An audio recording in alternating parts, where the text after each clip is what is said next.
Y no me daba el Señor nada nuevo, porque me recordaba un mensaje que lo he predicado muchas veces aquí y fue el primer mensaje que prediqué. Y todos los testimonios que el Señor ha hecho a través de este mensaje, y como estamos viviendo un tiempo de ayuno y de oración, pues creo que es un buen momento para predicarlo. Dios sigue moviéndose y Dios sigue contestando la oración de su pueblo. Solamente hay que buscarle, pero con un corazón sincero, dispuesto a encontrarle. Amén. Entonces vamos a estar compartiendo la soberanía de Dios y la oración. Salmo 135, versículos 5 y 6, dice el salmista: porque yo sé que Jehová es grande y el Señor nuestro mayor que todos los dioses. Todo lo que Jehová quiere lo hace, en los cielos y en la tierra, en los mares y en los abismos. Vamos a ir ahora a Marcos capítulo 11 y verso 24. Marcos 11, 24. Calor no están pasando, ¿verdad? ¿O sí? Un poquito, pues apagar. No, lo apago yo.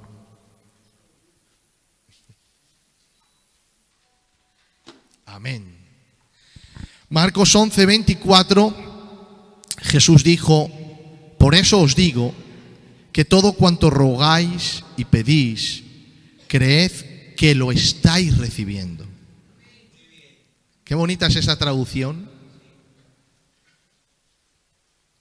Por eso os digo que todo cuanto rogáis y pedís, creed que lo estáis recibiendo y lo tendréis.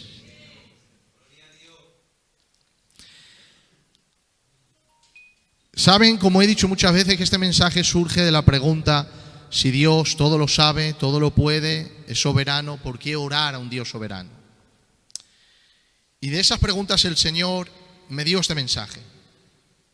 Lo primero, quiero hablar del Salmo que acabamos de leer. Jehová todo lo que hace, todo lo que quiere lo hace.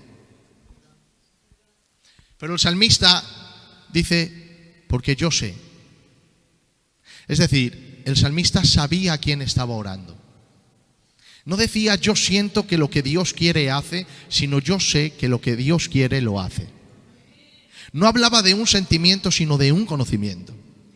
Hoy estábamos hablando en un pequeño, no he dado un estudio, sino que he empezado a escribir algunos versículos y dar algunas interpretaciones de algunos capítulos, y le decía a Ramón y a los hermanos, porque me preguntaba Ramón qué es el conocimiento y qué es la sabiduría. Yo decía que el conocimiento se adquiere por información y la sabiduría es lo que se vive después de haber aprendido ese dicho conocimiento. Entonces yo puedo conocer mucho de la Biblia, pero si no lo practico no soy sabio para Dios. Más bien soy el más necio de todos, porque aunque sé mucho no hago nada. El salmista dice: yo sé que Jehová es grande. Él sabía que su Dios era grande. Pero no solo sabía que su Dios era grande, dice: yo sé que Jehová es grande y es mayor que todos los dioses. Y ahora mira lo que dice el texto. Dice: todo lo que Jehová quiere, lo hace. Es tremendo este versículo. Todo lo que Jehová quiere, querer, habla de voluntad. ¿Por qué? Porque usted ha venido a la iglesia porque quiere venir. Dios ha puesto en su corazón el venir, pero usted ha venido porque muchas veces se lo pone y no viene. Entonces, no solo ha querido, sino que además ha tenido poder para venir. Porque si imagínate que quieres, pero estás imposibilitado, no puedes moverte, pues aunque quieres, ¿el qué? No puedes. Entonces no es solo es querer, sino que es tener poder para cumplir lo que quieres. El salmista dice: todo lo que Jehová quiere, voluntad, lo hace. Poder. Es tremendo este Dios nuestro. Todo lo que Jehová quiere, lo hace. Y eso significa que Dios es todopoderoso y soberano. ¿Qué significa soberano? Nunca te olvides que nuestro Dios es soberano. Si olvidamos esta doctrina bíblica, vagaremos en la superstición, en la oscuridad, palparemos la pared como un ciego. Pero si sabemos que Dios es todopoderoso y soberano, estamos en su mano. ¿Qué significa que Dios es soberano? Significa, número uno, que Dios es libre para actuar, pero siempre actuará en consonancia con lo que Dios es. Me explico. Dios es libre. ¿Qué le ocurre a estos niños? Niños, ¿qué ocurre? Niños, saliros y no entran más, ¿eh? Dios mío, entran como caballos, sudando a mares. Qué miedo de niños. Con el frío que hace.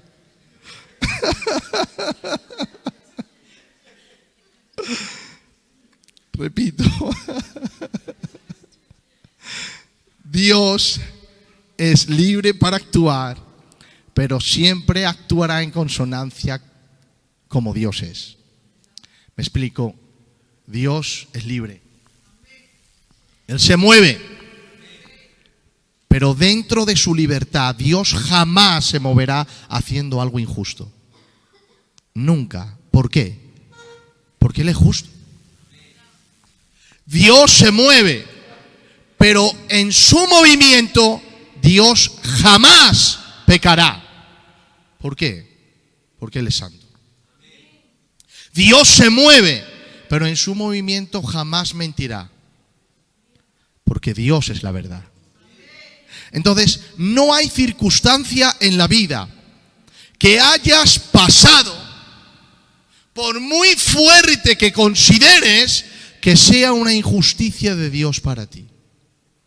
Porque Dios no comete injusticias. Dios es justo. Es libre para actuar, pero siempre en consonancia con su carácter. Es más, no solo es libre para actuar en consonancia con su carácter, sino que no hay ninguna circunstancia, Antonio, que le obligue a Dios a comportarse como Él no quiere comportarse. Me explico, hay algunas circunstancias de nuestra vida que nos obligan a hacer ciertas cosas que en momentos normales no haríamos.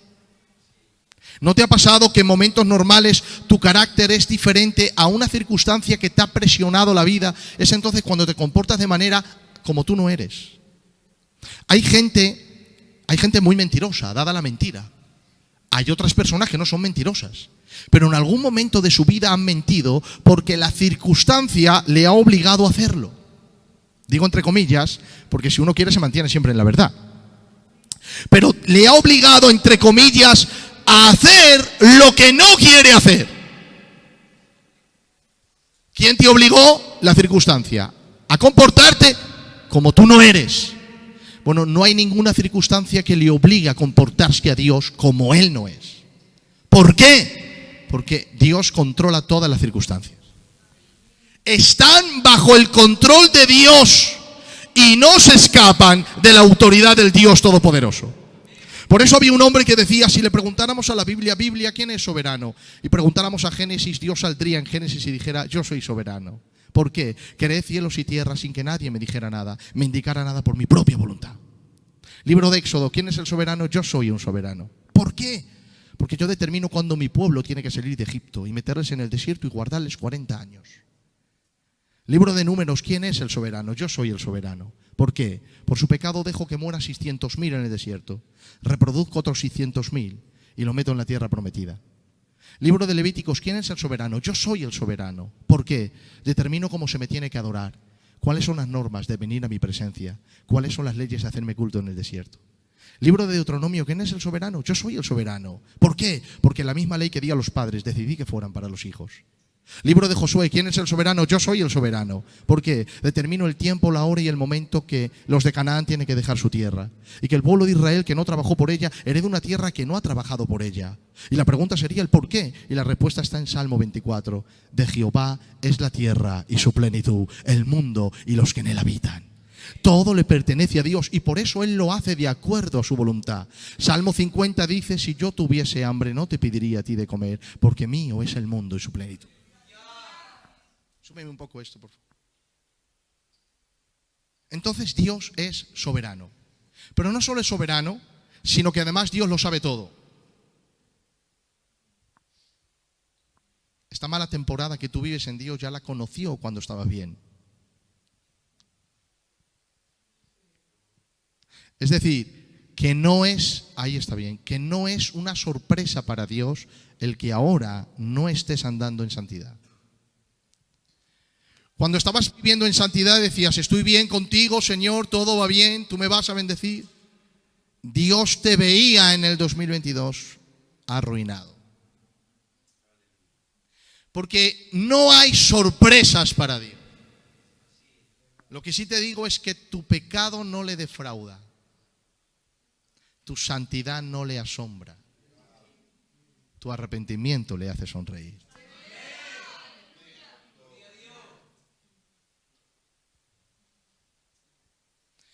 Dios, mira la sabiduría, la omnisciencia divina. Dios, antes de crear a Adán, conoció al último hombre que va a morir en el planeta Tierra. Conoció a todos los hombres, mujeres, por pueblos, edades, ciudades, etnias, tiempos, momentos, su color de pelo, su estatura, su forma de hablar, su forma de actuar, sus pensamientos, su cultura, su huella digital, si iban a ser altos, bajos, guapos, feos, ricos, pobres, malas sombras, buenas sombras. Cómo iban a morir y dónde iban a parar después de la muerte.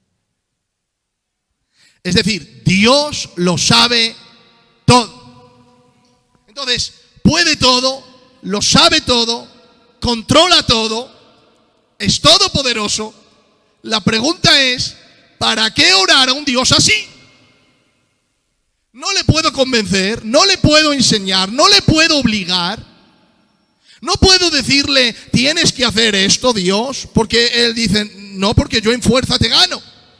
Tampoco le puedo decir cómo hacerlo, porque en sabiduría me gana. Tampoco le puedo decir cómo va a terminar las cosas, pues Él las conoce antes de que empiecen. Yo no las conozco. Entonces la pregunta es, ¿para qué orar a Dios si lo sabe todo, lo puede todo y al final siempre se va a hacer su voluntad?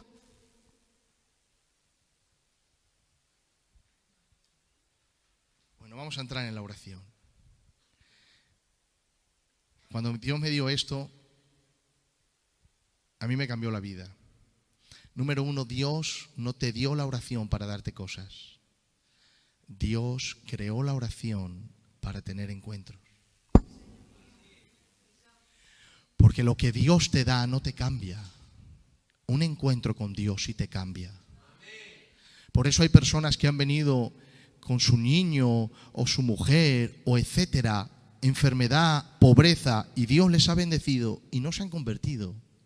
Porque lo que Dios da no convierte, lo que Dios da bendice, pero un encuentro te gobierna. ¿Y sabes qué? Necesitamos encuentros con el Espíritu Santo en oración. Porque son los encuentros con el Espíritu Santo lo que va a transformar nuestra vida. Pero claro, tú me dirás, Pedro, pastor, yo estoy orando pero no tengo encuentros. ¿Sabes por qué? Porque los encuentros con Dios no es porque le des los buenos días, ni las buenas tardes, ni las buenas noches.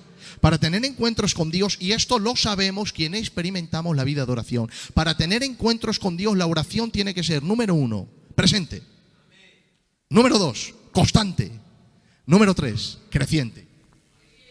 Cuando la oración es presente, constante y creciente, y buscas, y buscas, y buscas, y buscas, y no te cansas de buscar, y no te cansas de buscar, hay un encuentro que te está esperando con el poder del Espíritu Santo que va a transformar tu vida. Porque Jesús, que no miente, Él dijo, buscad y hallaréis. Y el Señor dijo, quien me busca, me dejaré encontrar por Él. Y me buscaréis y me hallaréis, porque me buscaréis de todo corazón.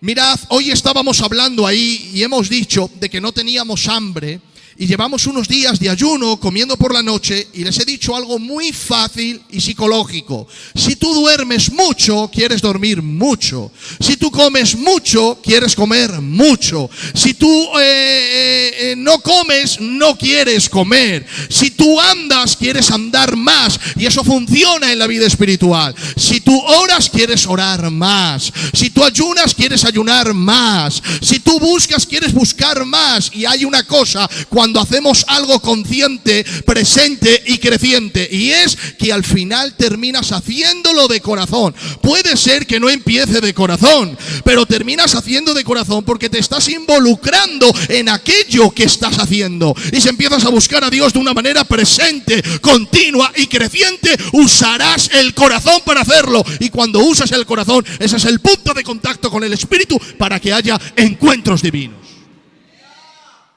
Antes estaba bien. Y necesitamos encuentros con el Espíritu Santo. Pues no hay cristianos firmes sin encuentros con el Espíritu Santo. No hay cristianos fieles sin encuentros con el Espíritu Santo. No hay cristianos reales sin encuentros con el Espíritu Santo.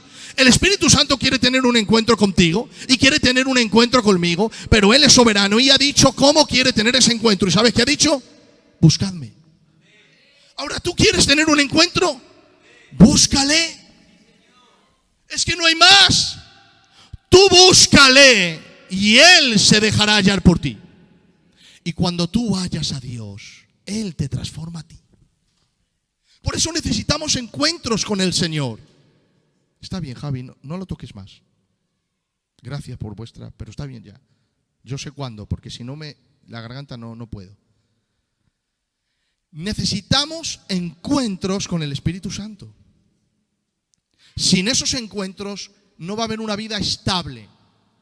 Por eso hay cristianos veletas. Hoy están, mañana no. ¿Por qué? Porque han dejado de tener encuentros con el Espíritu Santo. El Espíritu de Dios hace real a Jesús para ti. Y cuando tú eres consciente de que Jesús es real para ti, no puedes vivir igual. ¿Sabes quién vive su propia vida? Quien no es consciente que Cristo vive. Pero cuando uno es consciente de que Jesús vive, no puedes vivir tu propia vida ignorando a este que vive. Y es el Espíritu de Dios quien te hace entender que Jesús está vivo para ti. Y cuando el Espíritu de Dios pone en tu espíritu que Jesús vive, solamente quieres vivir para Él. Por eso necesitamos encuentros con el Espíritu Santo. Pero repito, no lo vamos a tener diciéndole: hola, buenos días, te presento la comida, te presento los sueños. No hay encuentros para una búsqueda vaga. Hay encuentros para una búsqueda verdadera. Y te digo algo, si el Espíritu de Dios te visita y hace consciente a Jesús para ti, yo te aseguro que tu vida va a cambiar. Va a dar un giro de 180 grados. Es como el ejemplo que siempre pusimos. Si llego tarde al culto porque me ha pillado un tráiler y te digo que yo he arreglado la rueda del tráiler y he venido y me ven así, pues aquí no, pero en otro lugar que no me conozcan dirán dos cosas. Número uno, o este está loco, o número dos, este está mintiendo. Porque no hay nadie que tenga un encuentro con un tráiler y se quede igual. Si tú no me crees a mí, si yo te digo que he tenido un encuentro con un tráiler y no me crees porque no hay nada en mí, ¿por qué te voy a creer yo a ti cuando tú dices que perteneces a Dios y no hay ningún cambio en ti? Porque cuando uno ha tenido un encuentro con Dios, necesariamente hay una transformación interna en su corazón. No puede Dios pillarte sin que te pase nada. Si Dios te atropella, algo te va a ocurrir. Te va a llevar al arrepentimiento, va a cambiar tu corazón. ¿Sabes qué dice Jeremías? El libro del profeta Jeremías dice que Dios nos da un nuevo espíritu. Ezequiel dice que Dios nos da un nuevo corazón. Efesios capítulo 2 dice: Él os dio vida cuando estabais muertos en vuestros delitos y pecados. Primera de Corintios capítulo 5 y verso 17 dice: el que está en Cristo nueva criatura es. Las cosas viejas pasaron, he aquí todas son hechas nuevas. ¿Sabe lo que dice Romanos capítulo 5? El amor de Dios ha sido derramado en nuestros corazones por el Espíritu Santo que nos fue dado. Primera de Pedro capítulo 1 dice la Biblia que Dios nos ha dado la nueva naturaleza. Segunda de Corintios capítulo 2 dice que Dios nos ha dado la mente de Cristo. Entonces, hermanos, si nos ha dado un nuevo corazón, un nuevo espíritu, una nueva mente, una nueva naturaleza, ¿crees que te puedes quedar igual si Dios opera todo eso en ti? ¿Quién es Dios? ¿Benito y Manolo trabajando? ¿Hace Dios chapuzas? ¿Creen que Dios hace chapuzas? Si Dios ha trabajado en tu corazón, lo ha cambiado. Si no lo ha cambiado, es que no le has dejado trabajar. Pero si tienes un encuentro con el Espíritu Santo te transforma. Entonces, ¿cuánto quieres tener encuentros con el Espíritu Santo? ¿Lo quieres de verdad? Busca a Dios. De una manera presente constante y creciente. Número 2. Dios creó la oración para buscar trabajadores. Dentro de la Biblia te vas a encontrar muchas partes de la voluntad de Dios, pero hay una de ellas que es la parte de la voluntad moral. ¿Qué es la parte de la voluntad moral de Dios? La moralidad de Dios. No adulterarás, no matarás, no robarás, no sacarás falso testimonio. Todo aquel que cumple esa parte se parece al Señor. Pero esa parte nunca se cumple porque el mundo está pecando y no cumplen esa parte.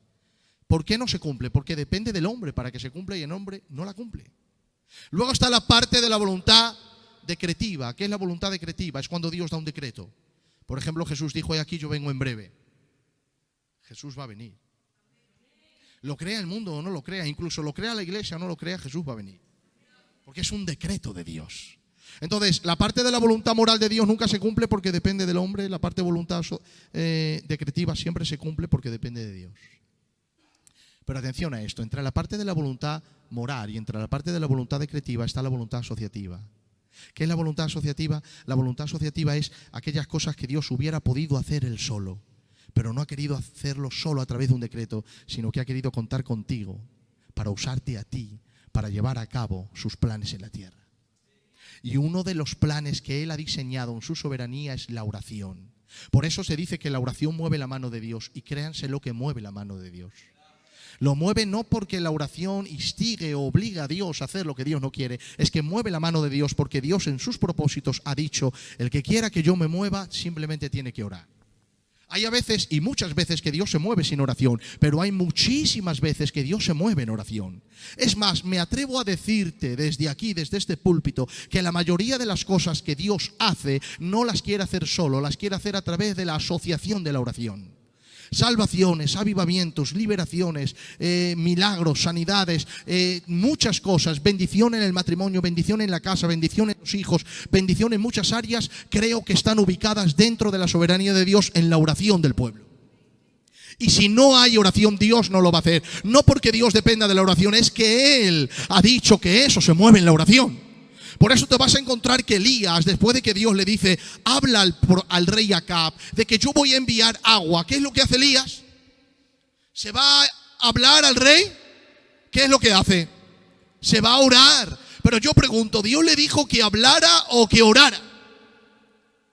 Dios le dijo que hablara. ¿Por qué se pone a orar? Porque Elías entendió la parte de la voluntad asociativa de Dios. Dios puede hacerlo solo, pero quiere contar con mi oración. Porque 3 años atrás también contó con mi oración para cerrar los cielos. 3 años después contará con mi oración para abrir los cielos de nuevo. Por eso dice Santiago capítulo 5, Elías era un hombre como tú y como yo, sujeto a tentaciones, pero una vez oró y Dios abrió los cielos. Y otra vez volvió a orar y Dios dio la lluvia. ¿Te das cuenta la soberanía de Dios y la oración del hombre? Pero si te das cuenta, el detalle no es que el hombre está orando para que se cumplan sus caprichos. El hombre está orando la voluntad de Dios. Porque quiero decirte otra cosa y quiero que aprendas esto y te lo metas dentro de tu corazón. La oración no fue creada para que se cumplieran tus caprichos. La oración fue creada para que se cumpliera la voluntad de Dios.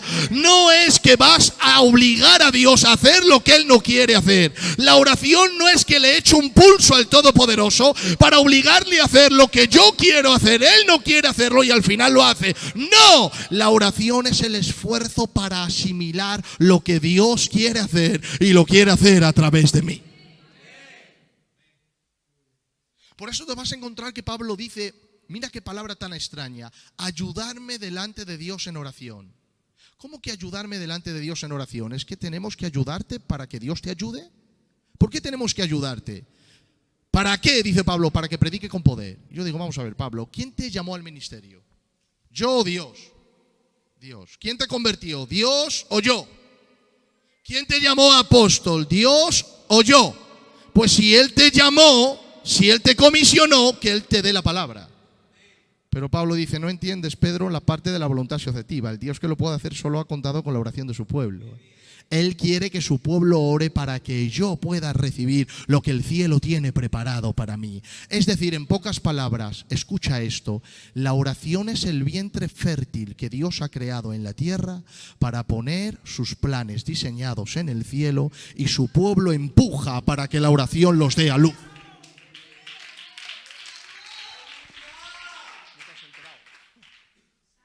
Lo repito, la oración es el vientre fértil que Dios ha creado en la tierra para que los planes que Dios ha diseñado en el cielo los ponga Dios en el vientre fértil de la oración, y su pueblo en oración los dé a luz. Entonces hay milagros que esperan darse a luz a través de la oración. Hay respuestas que esperan darse a luz a través de la oración. Hay arrepentimientos que esperan a darse a luz a través de la oración. Hay bendiciones que están esperando para dar a luz a través de la oración. Y no van a ocurrir sin la oración. Porque no es que Dios dependa de la oración, es que la oración depende de Dios. Porque no estamos orando a la oración, estamos orando al Dios que contesta la oración. No es fe en la fe u orar a la oración, es fe en Dios orando al Dios que responde. Entonces, número uno, Dios creó la oración para tener encuentros y transformar. Pero no una oración de hola, buenos días, Padre, te presento los días, gracias, Señor. No, presente, continuo, creciente. Número dos, creó la oración para buscar trabajadores. Dios te quiere usar. Por eso cuando el Espíritu de Dios muchas veces estás orando, ¿no te pone personas en la mente? Que te vienen de la noche a la mañana y dices tú, ¿qué? Mira, una vez estuve predicando en Extremadura. Enrique se ríe porque le di la noche a él. Porque me lo llevé conmigo y después de predicar estábamos en el hotel, él estaba durmiendo, yo no podía orar, estaba orando. En la noche orando. Y luego me dice, pastor, ¿por qué tanto? Digo, y estaba orando por una niña que en ese momento su padre estaba abusando de ella. Fue una revelación de Dios. Ahora yo sé que Dios la ayudó, porque Dios no falla en la oración. Ahora, ¿dónde hay otro texto donde la oración está en la parte de la voluntad subjetiva? Mira esto, Antonio, la Biblia dice, ¿cómo pedir? Dice la Biblia, Ramón, ¿cómo pedir? ¿Cómo conviene? No lo sabemos. ¿Por qué? Porque a veces tú dices, Señor, yo quiero, te salen dos trabajos. Uno que te aparta del Señor, aunque te dan más dinero. Otro que no te dan tanto dinero, pero permaneces en la iglesia con los hermanos y no te enfrías. Tú le dices, Señor, ¿qué trabajo cojo? Claro, ¿cómo pedir? Pues no lo sabes, porque a veces no se sabe. Porque el que cree que te va a apartar no te aparta, el que cree que te aparta luego te aparta. Entonces, ¿cómo pedir? No se sabe. ¿Pero qué dice Romanos capítulo 8?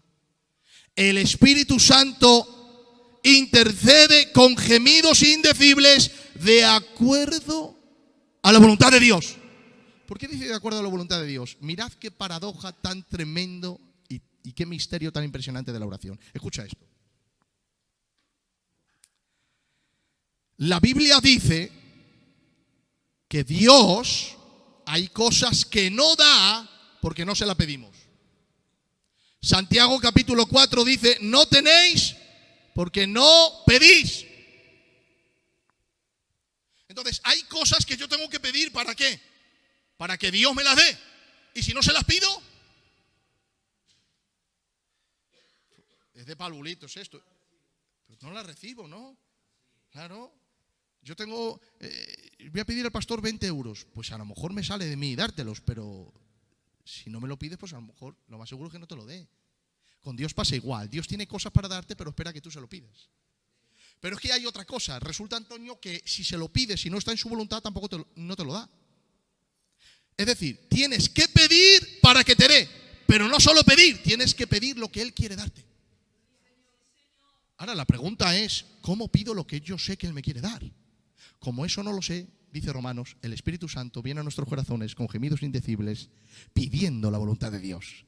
Porque como el Espíritu Santo sí conoce la voluntad de Dios y Él sabe que si tú no pides, Él no te da, pero aparte tienes que pedir lo que Él quiere darte, entonces el Espíritu Santo pone el deseo para que pidas, pero no solo el deseo para que pidas, sino lo correcto que esté en la voluntad de Dios para que Dios te lo pueda dar. ¿Has visto cómo la parte de la voluntad asociativa, ¿podía Dios dármelo sin que se lo pida? Sí, podía hacerlo, es todopoderoso, pero no me lo va a dar hasta que se lo pida. Y no solo que se lo pida, sino que tiene que estar en el centro de su voluntad para que me lo dé. Por lo tanto, ha enviado su Espíritu para que me ayude en la parte de la voluntad asociativa, a fin de que la voluntad de Dios se cumpla aquí en la tierra. Es impresionante el mundo que hay en la oración. Y solamente estamos tocando el borde de los caminos de la oración. La oración es un misterio que no hay hombre que pueda revelar profundamente. Es una gracia dada de Dios a los hombres, un don tremendo dado de Dios a los hombres. Es un regalo dado de Dios a la iglesia que jamás podemos profundizar en el misterio de la oración. Entonces, número 1, Dios creó la oración para tener encuentros. Número 2, creó la oración para buscar trabajadores. Número 3, creó la oración para dar cosas. Claro que sí, que Dios te da, te bendice, pero ¿sabes por qué le he puesto en tercer lugar? Porque ¿qué adelanto que Dios me dé si no me ha transformado? Señor, úsame, úsame, úsame. Y dice Dios, vale, te voy a usar, pero tu carácter no está preparado. Y como tu carácter no está preparado, las presiones de la vida te harán perderte, o los halagos de los hombres te harán perderte. Porque te uso, pero no está formado. Entonces, primero te formo, luego te uso.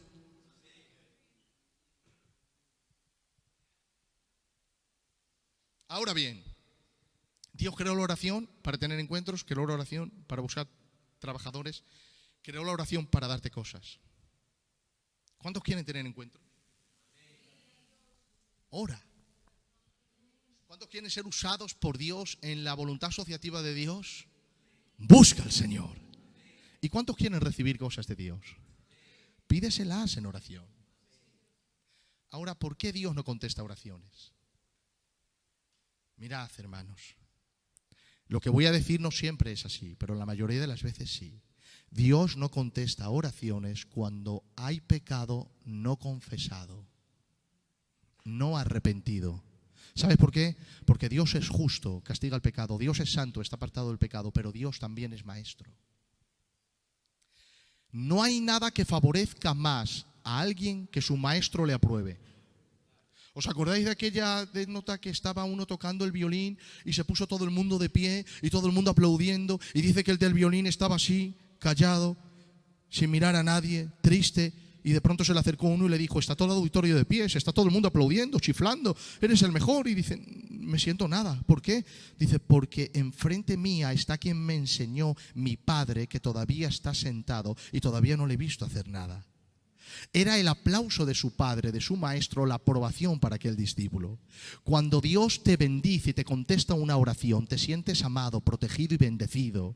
Pero resulta que si estás en pecado y Dios te contesta, fomentaría tu vida de pecado, pues te crees que Él y tú estáis bien cuando no lo estáis.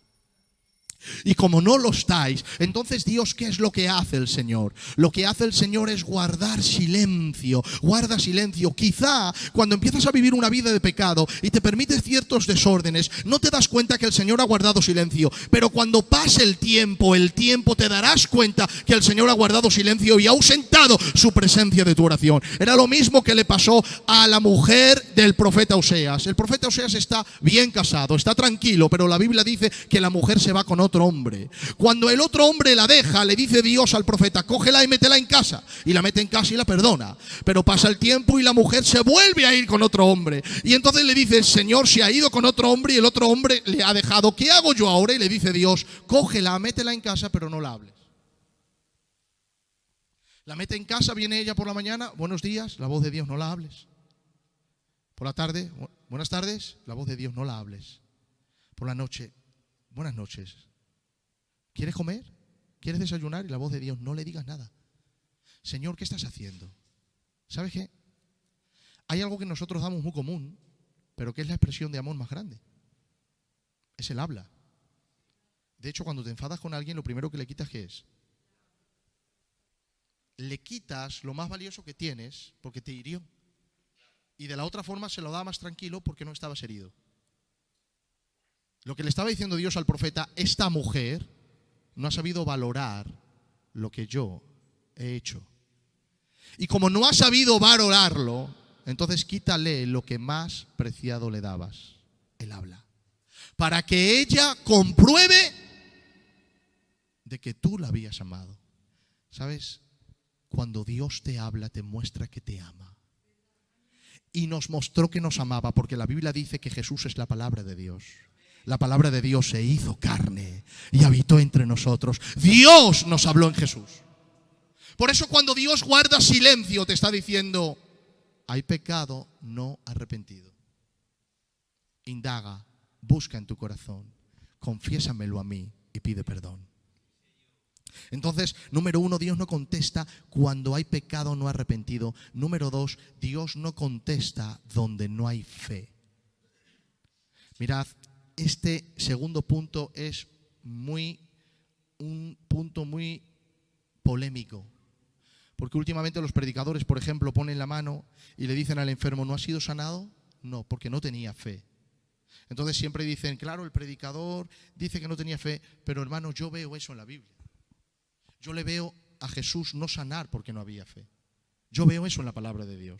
¿Que Dios puede hacerlo sin fe? Pues claro que sí, porque es soberano. Pero Él ha decretado la fe para moverse. Pregunto, ¿hay algo que Dios no puede hacer? Es decir, ¿hay algo que limite a Dios? Pues ¿sabes qué dice la Biblia en Marcos capítulo 6? Jesús no pudo hacer allí ningún milagro, salvo que sanó a unos pocos poniendo sobre ellos las manos a causa de la incredulidad del pueblo. Ahora te pregunto, la Biblia no dice Jesús no quiso sanar, Jesús no pudo sanar. No es lo mismo querer que poder. Querer habla de voluntad, poder habla de impotencia. No dice que Jesús no quiso sanar, porque no estaba en su voluntad, sino que no pudo. Es decir, había algo que limitó a Jesús.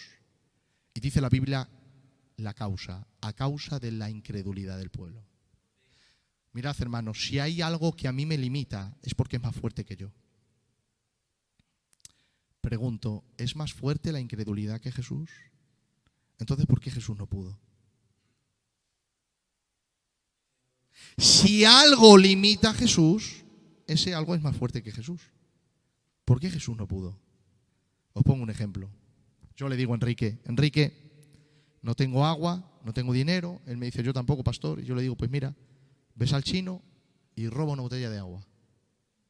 ¿Qué va a decir Enrique? No puedo, pastor. Cuando él dice no puedo, ¿entendemos que no tiene fuerza para hacerlo? ¿Qué entendemos? Que no puede porque sirve a Dios, porque tiene principios, porque su Dios le ha enseñado a no robar. Así se entiende este texto. Jesús no pudo, no es que no podía, claro que podía, es que había principios en el reino de Dios. Dios se mueve por la fe. Y donde no hay fe, Dios no se mueve. ¿Sabes por qué? Porque la fe es lo que más honra a Dios. Y escucha esto, Dios no se mueve donde no es honrado. Donde Dios es tolerado no se mueve. Dios se mueve donde es honrado. Ahora, ¿cuántos quieren la fe por la que Dios se mueve? Están orando en el monte de la transfiguración, ¿recordáis? Que prediquemos hace poco de eso. Pedro, Juan, Jacobo, se representa a Moisés y Elías. Dice, Señor, qué bueno que estemos aquí. Dice Pedro, hagamos 3 enramadas. Pero mientras estaban orando, abajo hay un padre que ha traído su niño que está poseído por un demonio. Se lo ha traído a los discípulos. Los discípulos empiezan a orar. ¡Sal fuera! ¡Sal! ¿Y sabes qué le dice el demonio? No me da la gana. Que salga fuera, que no quiero. ¿Sabes quién baja del monte? Después de orar, Jesús. Cuando el demonio ve a Jesús, dice la Biblia que el muchacho empezó a temblar. Claro, él ya sabía que se encontraba con un hombre que sí lo iba a echar. Entonces Jesús se le queda mirando al demonio y le dice, ¡suelta al muchacho! El demonio cae al suelo, le coge a Jesús, se le da al Padre y dice, vete y da gloria a Dios. Cuando llegan a casa los discípulos dicen, Jesús, ¿por qué nosotros no pudimos echar fuera al demonio? Claro. ¿Cuál era la respuesta de Jesús? Porque yo soy Dios. Esa es nuestra teología barata. Jesús dijo, por vuestra poca fe. Porque de cierto os digo, si tuviese fe como un grano de mostaza, le diríais a este monte, échate de aquí para allá, y os obedecería. Y nada os sería imposible. Pero este género no sale sino con oración y ayuno. Yo me paro ahí y digo, vamos a ver, Jesús, primero me dices que el demonio no sale por mi poca fe. Luego me dices que con un granito de fe movería una montaña. Nada me sería imposible. Y terminas diciéndome que este género no sale sino con oración y ayuno. Pregunto, ¿a qué género se refiere Jesús? ¿A los demonios? ¿O a la fe? Se refería a la fe. Porque si hay demonios que no salen con un género de oración, ¿a quién entonces estoy orando? ¿A Dios o al demonio? ¿Necesita Satanás que yo ore a él para echarlo fuera? No, además, el estudio de Jesús decía, de cierto os digo, que el demonio no ha salido por vuestra poca fe. Esa es la causa y la raíz. Si tuviese fe como un grano de mostaza, le diríais a este monte. ¿Qué monte? Este demonio que te acaba de enfrentar hace un rato no lo podías mover del cuerpo. Le diríais, échate de aquí para allá y os obedecería. Y nada implica este demonio. Nada sería imposible. Pero este género, el demonio no, esta clase de fe de la que yo te estoy predicando ahora, no brota del corazón, sino a través de la oración y del ayuno. Por eso no vemos milagros, sanidades, liberaciones. ¿Por qué? Es muy fácil. Porque no vivimos una vida de oración. Porque la oración produce la fe que agrada a Dios. Y cuando hay una fe que honra a Dios y que Dios no es tolerado, sino que es honrado, Dios se mueve ahí. ¿Qué te crees? Aquellas iglesias de miles y miles de almas es porque los pastores viven en oración, porque las ovejas viven sumisos en oración, en ayuno y en oración. ¿No te puedes dar cuenta de algo? De algo muy fácil, muy fácil. Llevamos unos días de oración. Ayer vino toda la iglesia, personas que no venían hace un mes, gente que está olvidado de la mano de Dios, gente que no sabemos dónde se mete. Han empezado a venir solos. ¿Por qué? Es que Dios se mueve en el misterio de la oración. No sé por qué, no hemos tenido que llamarles. Han venido solos, porque Dios se mueve en el misterio de la oración. Y cuando uno vive en oración, vive en búsqueda, hay fe que agrada a Dios. Y es ahí donde Dios se mueve. Por eso necesitamos vivir en oración presente, continua y creciente para que Él se mueva. Entonces, número 1, Dios no contesta donde no hay pecado no arrepentido. Número 2, no contesta donde no hay fe que le honre. Número 3, no contesta donde no hay persistencia en oración. ¿Sabes? Con esto termino. ¿Por qué tenemos que persistir en oración a Dios? Para que Él haga algo. ¿Por qué? Si Él quiere hacerlo. ¿Por qué tenemos que persistir? Sana a este, salva a este, salva a este, salva a este, si Él quiere salvarlo. ¿Por qué? Bueno, lo primero quiero mostrar bíblicamente que la persistencia es real. Jesús, cuando habló del Padre Nuestro, ¿os acordáis? Luego no terminó con el Padre Nuestro. Empezó a hablar de la oración y dijo que la oración es semejante a un hombre que visita la casa de uno. Y le dice, hombre, amigo, has venido. ¿Qué hora es? Dice, son las 12. Bueno, no tenían reloj, no sé cómo. Son las 12. Ah, bueno. ¿Y has cenado? Dice, no. Dice, espérate que te voy a poner de cenar. Se va a la cocina, mira y no tiene nada. Jesús dice, espérate que voy a pedir a mi vecino. Y va al vecino. Dice, amigo, ¿quién eres? Soy tu amigo, tu vecino. Ha venido un amigo mío a casa y no tengo para ponerle pan. ¿Me puedes dar un poquito de pan para darle? Jesús dice que el que está adentro le dice, amigo, son más de las 12 de la noche. Estamos durmiendo. Ven mañana y te lo doy. Jesús dice que este vuelve a llamar. Amigo, sí. Mira, amigo, yo sé que son más de las 12 de la noche, pero es que mi amigo tiene hambre. Ha venido bajo el techo de mi casa y no tiene pan. Dame pan que tú tienes. Este le dice, mira, amigo, la mujer está durmiendo. Ven mañana y te lo doy. Jesús dice que este vuelve a llamar. Mira, amigo, yo sé que la mujer está durmiendo, pero es que mi amigo tiene hambre. Ha venido bajo el techo de mi casa. Yo te ruego que te levantes y me den pan. Este dice, mira, los niños están durmiendo, pero Jesús dice que este vuelve a llamar. Mira, amigo, yo sé que están durmiendo los niños, pero es que mi amigo tiene hambre. Recuerda, ha venido bajo el techo de mi casa. Hoy por ti, mañana por mí. Pero mira, es que vas a despertar al vecindario. Jesús dice que este vuelve a llamar y dice, mira, amigo, no me importa el vecindario, no me importa nadie. Yo quiero que te levantes, por favor. Sé que tienes pan, yo no tengo pan. Mi amigo ha venido bajo el techo de mi casa. Entonces Jesús para la parábola y dice Jesús, de cierto os digo, que se levantará y le dará el pan, no por ser su amigo, sino por su persistencia. Se levantará y le dará todo lo que necesite.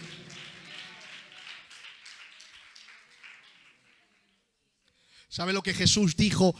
Por su importunidad se levantará y le dará todo lo que necesite. ¿Sabe lo que significa la palabra importunidad ahí en griego? Significa por su sinvergoncería. Eran más de las 12 de la noche. Este le estaba diciendo que no, pero este estaba llamando y llamando y llamando y llamando. Es ahí cuando Jesús, mirando al cielo y a los discípulos, les dijo, por tanto os digo. Es decir, por lo que os acabo de contar, Jesús dice, seguir pidiendo hasta que os dé, seguir buscando hasta que halléis, seguir llamando hasta que os abra, porque el que pide recibe, el que busca halla y al que llama se le abre.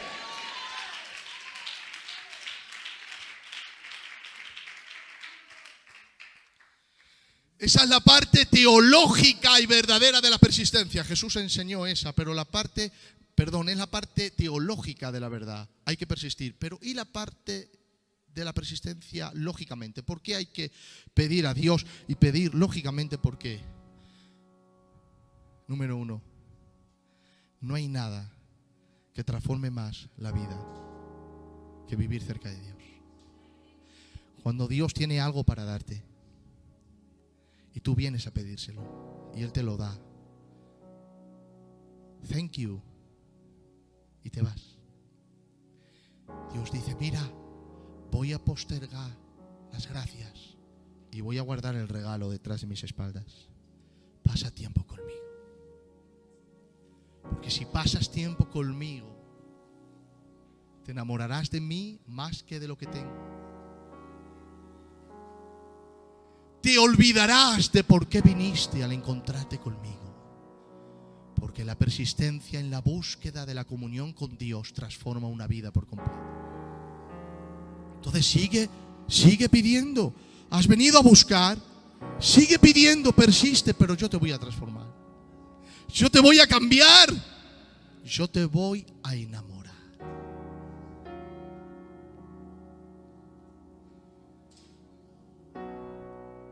Esto a mí me mató. Le dice Dios a Moisés, sube al monte y me apareceré a ti. Sube Moisés al monte. ¿Qué le dijo Dios? ¿Me apareceré a ti? Sí. ¿Cuánto tardó Dios? 7 días.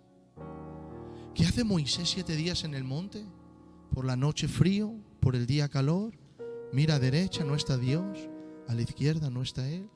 Mira arriba, no ve fuego, no ve nubes, no ve lluvia. Mira abajo del monte, está el pueblo ahí. 1 día, 2 días, 3 días, 4, 5, 6. Al 7º viene Dios. La persistencia te transforma. Por eso Dios quiere que persistas, porque quiere transformarte, quiere que pases tiempo con Él. Número 2, la persistencia da valor a lo que vas a recibir. Hay cosas que Dios tiene para ti, pero no las estás valorando si las recibieses ahora. Está esperando Dios que te desesperes pidiendo lo que no tienes, pero que Él tiene para dártelo.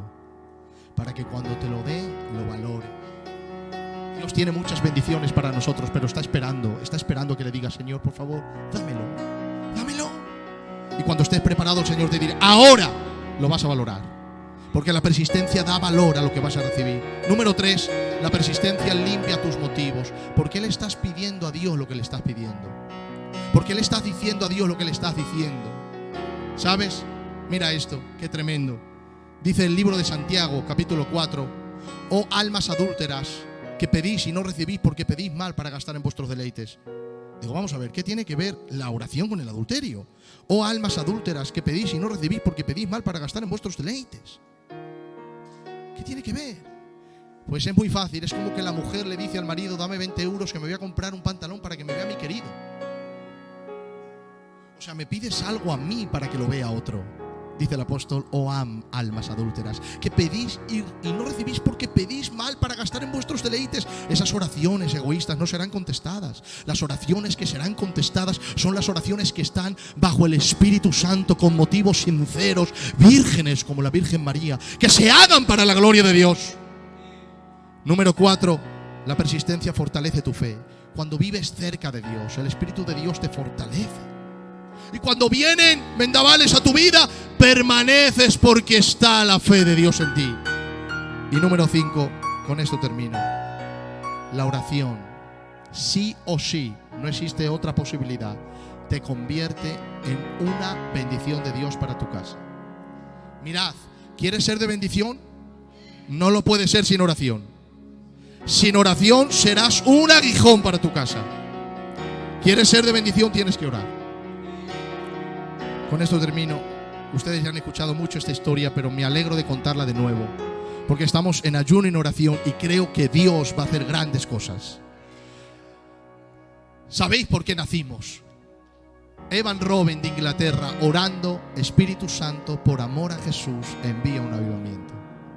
Espíritu Santo, por amor a Jesús, envía un avivamiento. Estaba en la tierra de Gales, Inglaterra. Espíritu Santo, por amor a Jesús, oró 1 año, 2 años, 3 años, 4, 5, 6, 7, 8, 9, 10 años. El Espíritu de Dios descansa sobre él. Hay un poder tremendo de Dios sobre su vida. En una reunión de jóvenes, un martes por la noche, sube al púlpito para saludar el evangelista Evan Robben, que hay una gloria de Dios tremenda en ese lugar. Y todo el mundo empieza, los 17 jóvenes que habían, empiezan a llorar, a inclinarse, a arrepentirse. Había una convicción del Espíritu, había un peso de gloria tremendo. El pastor ve que la unción está sobre este joven. Dice: mañana miércoles predicas en la iglesia. Sube al púlpito y la unción de Dios viene en arrepentimiento sobre la iglesia. Jueves, viernes, sábado, domingo, el culto empieza a llenarse, empieza a venir gente del pueblo. Empezaban los cultos a las 7 de la tarde y terminaban a las 7 de la mañana del otro día. A veces se podía, no se podía predicar, la unción caía, las personas se arrepentían, lloraban, confesaban sus pecados, querían volverse a Cristo, dejar su vida pasada, y empezaron a orar y a buscar a Dios. Empezaron a convertirse del pueblo muchísima gente, personas que estaban delinquiendo, robando, otros bebiendo, dejaron todo lo malo y empezaron a convertirse a Dios. ¿Saben lo que le dijeron al jefe de la policía? ¿Qué hacía usted antes del avivamiento? Dice: yo estaba persiguiendo a los ladrones. Dice: ahora no tengo a quién perseguir. Todo el mundo quiere escuchar a este joven predicador llamado Evan Robben. Todo el mundo quiere escucharle. ¿Sabes? Los hombres que trabajaban con los caballos tuvieron que reeducar las bestias, pues antes de convertirse pegaban a los caballos, las maldecían. Ahora convertidos no hacían eso, y los caballos no sabían reaccionar al nuevo trato de los amos, y tuvieron que reeducar a las bestias. ¿Sabes cuántas personas se convirtieron en 5 meses? 100.000 personas para la gloria de Dios. ¿Tú crees que podemos vivir eso en Aranjuez? ¿Podemos vivir una conversión en masas, una resurrección de entre los muertos, personas espirituales que vuelvan a nacer con el poder de la palabra y el poder de la oración? Yo creo que lo podemos vivir, porque tú no conviertes a nadie, ni yo tampoco. Es el Espíritu de Dios el que convierte la vida, el que convierte los corazones. Creo que lo podemos vivir si vivimos una vida de oración. 100.000 personas se convierten. Pero había un joven llamado Parman de Estados Unidos. Dice: yo quiero un avivamiento. Le escribía cartas a Evan Robben, le decía: ¿cómo podemos tener un avivamiento? Y Evan Robben le decía: hay que orar. Bueno, pues Parman empezó a orar en la Universidad de Modi. Empezó a orar, y el Espíritu de Dios descendió de una manera preciosa. A esa universidad entró un hombre de color negro con un ojo de cristal y le dijo: Parman, yo quiero un avivamiento de parte del Espíritu Santo. Dice: me ha dicho Evan Robben de Inglaterra que hay que orar a Dios. Dice: pues yo voy a orar. Se fue a la calle Azusa Extreme 1906, se puso una caja en la cabeza y empezó a orar: Espíritu Santo desciende, Espíritu Santo desciende, Espíritu Santo desciende. 1 mes, 2 meses, 3 meses, el Espíritu de Dios descendió.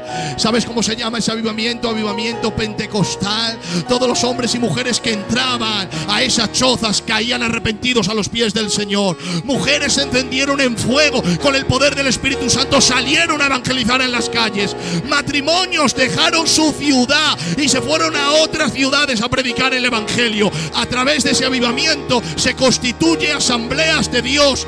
1914 se convierte una familia humilde a Dios, y esta familia le dice a Dios: Señor, cuando tengamos un hijo te lo dedicamos para ti. Este niño nació, se lo dedicaron a Dios. ¿Y sabes qué dijo este niño cuando era pequeño?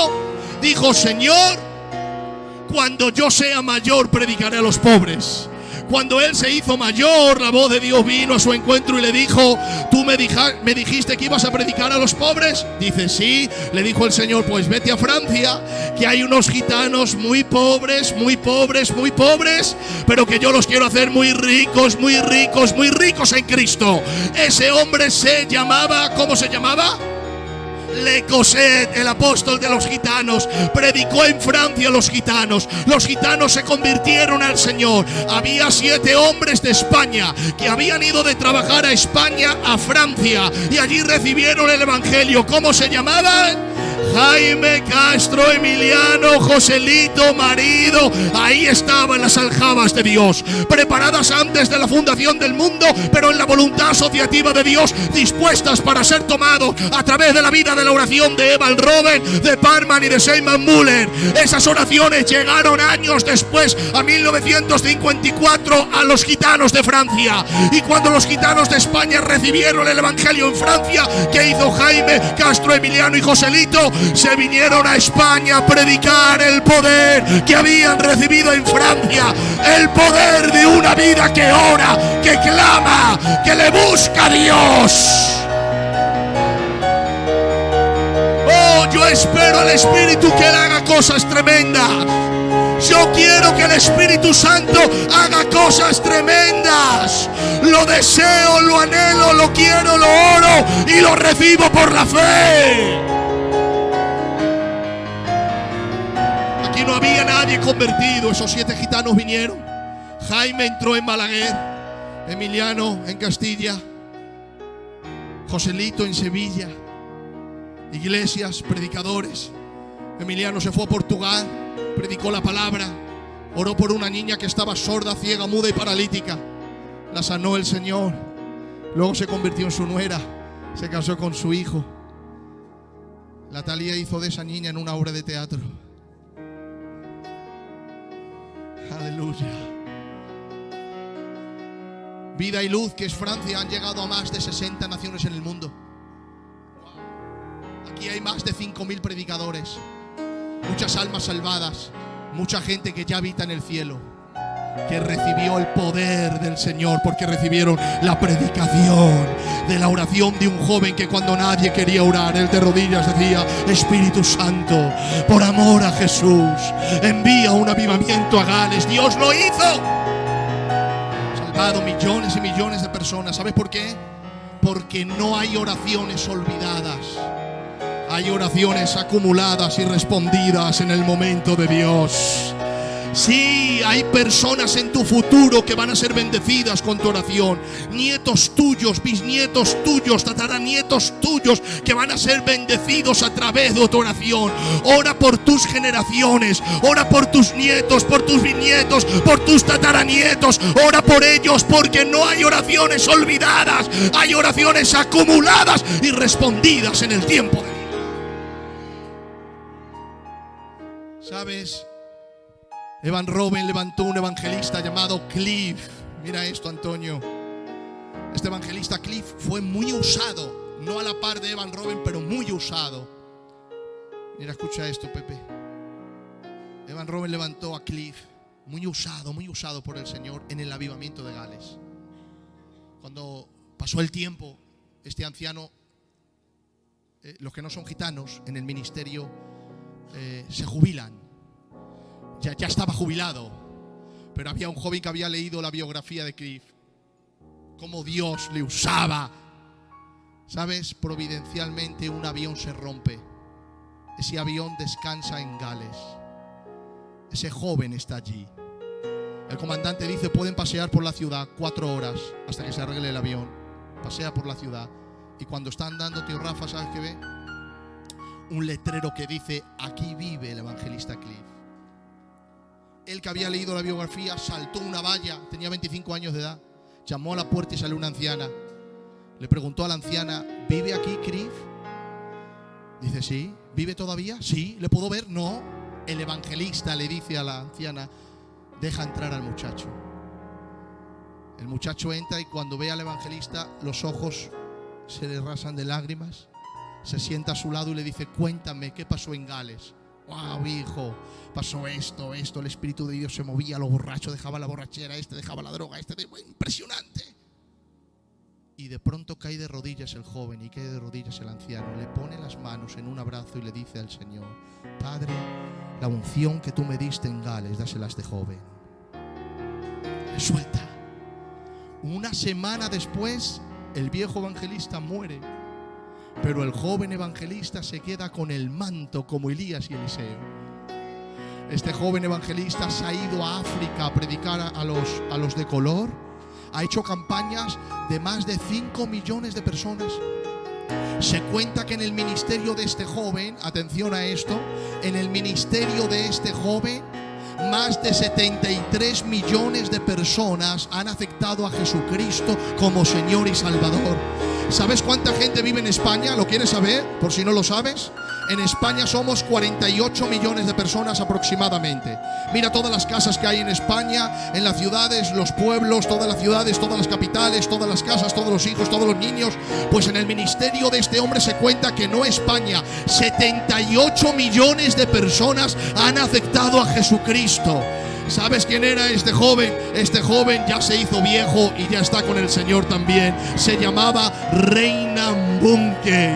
Si supiera Evan Robben la que iba a liar con su oración.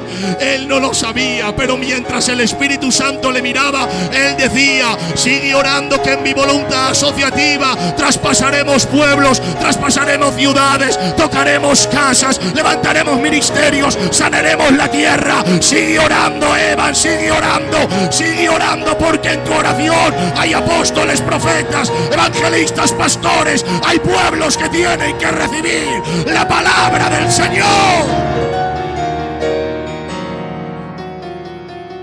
Por eso no dudes, sigue orando, sigue clamando, sigue buscando, no temas. Dios es todopoderoso para hacer lo que quiere y Él ha decretado hacerlo en la oración. Por favor, no te defraude la oración. Hay poder, hay poder, hay poder en la sangre de Jesús. Hay poder en la sangre de Jesús. Solo clama, vive una vida de oración. Clámale a Él, búscale. En tu oración hay bendiciones, hay propósitos que Dios va a dar a luz, hay peticiones cumplidas, hay milagros, hay sanidades, hay liberaciones. Sí, en tu oración está escondida todos los regalos de Dios y Dios los va a dar a luz a través de tu oración. Hay fortalecimiento espiritual, porque cuando Dios no contesta algo, fortalece para sobrellevarlo, porque Él es soberano y sabe lo que tiene que hacer. Aleluya, Él está aquí. La oración traspasa generación.